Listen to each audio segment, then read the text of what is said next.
I want to bring in New York Times columnist and author Nicholas Kristof and Princeton professor and MS Now political analyst Eddie Glaude. It's great to have both of you here.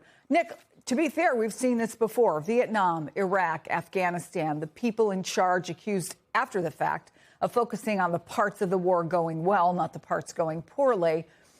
But today, right now, to have the lives of Americans at war and the livelihoods of Americans at home influenced by violent, fast-paced 2-minute videos, is that a cause for concern?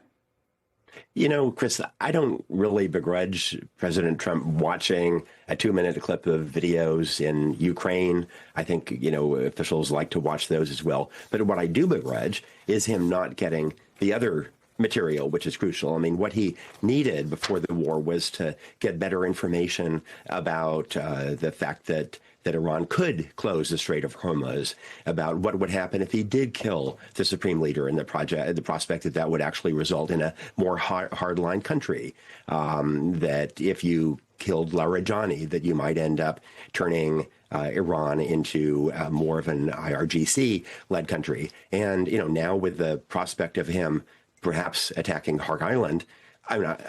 it's fine if he watches some videos of U.S. hits, but what I want him to understand is how dangerous that will be for the U.S. The doubling down will complicate the military environment and the economic environment for the entire world.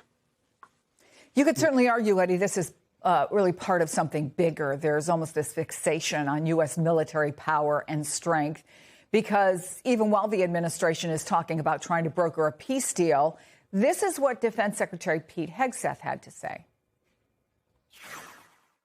We have a president of the United States that when he sends his warfighters out to fight, he unties their hands to actually go out and close with and destroy the enemy as viciously as possible from moment one.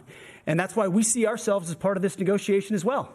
We negotiate with bombs. I said, Pete and General Raisin Kane, I think this thing's going to be settled very soon. Here they go. Oh, that's too bad. Pete didn't want it to be settled. We negotiate with bombs. And then this morning, Eddie, Axios quotes a Trump advisor as saying, Trump has a hand open for a deal and the other is a fist waiting to punch you in the effing face.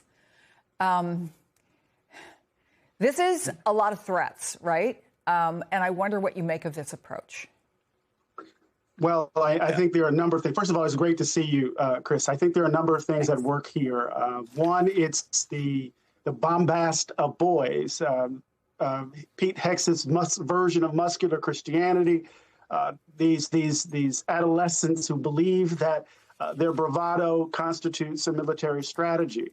It's also the words of potential war criminals. I mean, they seem to ignore in this kind of blatant description of U.S. military power, international constraints, the very ways in which international law defines how wars ought to be executed.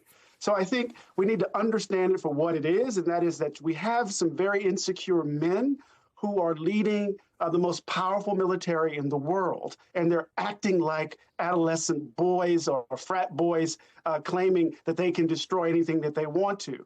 And I also want to just say this really quickly about the video footage. I think Nick is absolutely right about not begrudging him, but I think it's also an indication of Trump's lack of curiosity. This is an extension of a man who just wants stuff quick. He operates on the surface, and this is important as he decides to deploy our men and women on the ground, and what that will mean for the escalation of this war in Iran and for our loved ones. Yeah, there is a question, too, about communication, right? And the seriousness of the moment. Let's not understate the seriousness anytime we send our men and women to war. And the White House social media team has been for a while, we've talked about it on this program, sending out these real war videos edited with video games. They have essentially turned war into a meme. But now, today, the Washington Post is reporting that a growing number of veterans are pushing back. One called these almost obscene. Another said it undermines the sacrifices Americans have made. The White House told the Post that their messaging reflects, in fact, pride in the military's success. Is that what you see? It's sure not what I see. And, above all, Chris, I think it just takes the focus away from the serious work to actually achieve a result. You get the sense that President Trump is diminishing the horrors of war with these kind of video games, and that, right now he has made, as far as I can tell, an unserious 15-point proposal, negotiated proposal to end the war. And I'm afraid that he doesn't understand how unserious it is, how unlikely it is that Iran will take it. You get the sense that President Trump actually is concerned about the stock market, about the bond market, about the oil market. He understands the degree to which that threatens the U.S. and the world economy. And he thinks that he's found an off-ramp with this 15-point proposal. I sure don't see that. And I fear he isn't getting a realistic understanding now of how a deal might operate any more than he did on the eve of the war when he sent Steve Witkoff off for a negotiation. And Witkoff appears to have really misunderstood what the Iranians were offering.